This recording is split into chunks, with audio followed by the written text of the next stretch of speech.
Hi, this is Dr. Noel Lloyd for 5-Star Management. Every year, chiropractors spend millions of dollars on training and coaching. Coaching for themselves, training for their associates, and coaching there as well, and then also for the CAs. And it's money well spent, or at least it can be.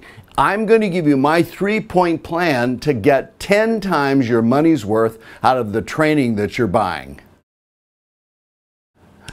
So here's the setup. Have you ever been concerned that you might not be getting the maximum value out of the training that you're purchasing for yourself and for your team? For instance, you go to a training and somebody stays out too late, has a little bit too much fun, breaks the fun meter, and ends up hung over the next day, and it crashes the team. Or you walk by one of your staff members in a session and they're texting away like crazy instead of paying attention to the lecturer. Or when you get back, there are no notes and nobody knows what they went through. In this short video, I'm going to give you my 3-point plan to take care of all of that, and I'm going to handle that next.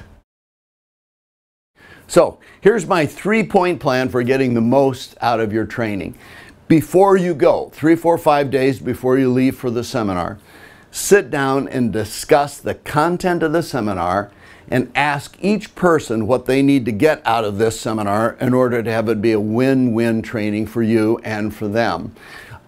If I'm listening to what my front desk needs to get out of this seminar, and I think there are a couple things that we're going to cover in the seminar that I want that person to add to their list, I mentioned that. So we're all in agreement about what we're going to get from the seminar. That's the pre-meeting. I also have a pre-meeting conversation about activities and behavior that I expect.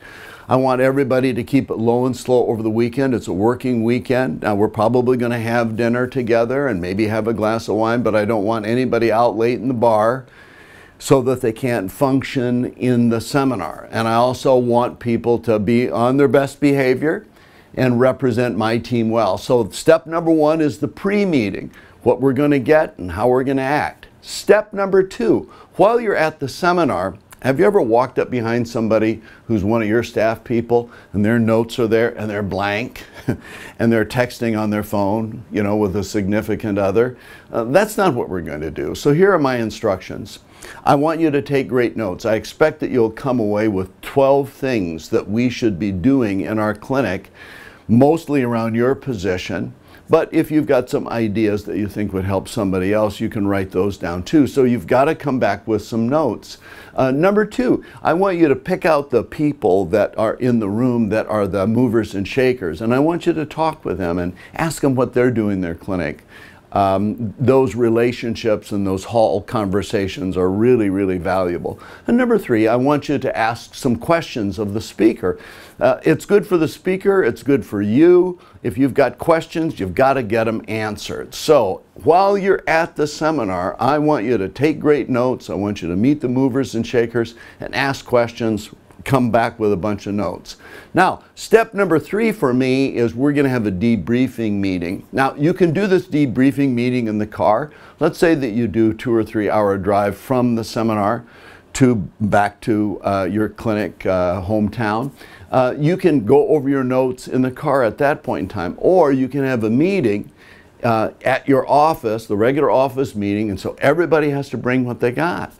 Now, this will happen, and it's fun when it does, is that somebody's got a great idea that works for them in their position, and that spurs another great idea from another position. So you collect all these action steps, and it becomes a checklist for your clinic.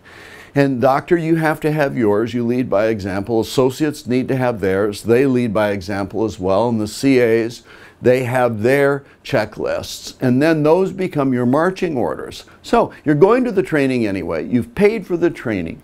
Do this simple 3-point plan. Number 1, do the pre-plan. What are you going to get? How are you going to act? Number 2, when you're there, write down 12 things. Make sure that you hook up with the movers and shakers and you guys talk. Ask questions of the instructor. And then number 3, debrief. Make sure that everybody puts all their ideas into a pile. And doctor, you with your staff get to choose the ones that you're going to implement. Now, if you use my system, what'll happen, it'll make any training that you're doing more profitable. You can get 10 times the value out of it that you have in the past. This is Dr. Noel Lloyd for 5 Star Management, and I know that will help.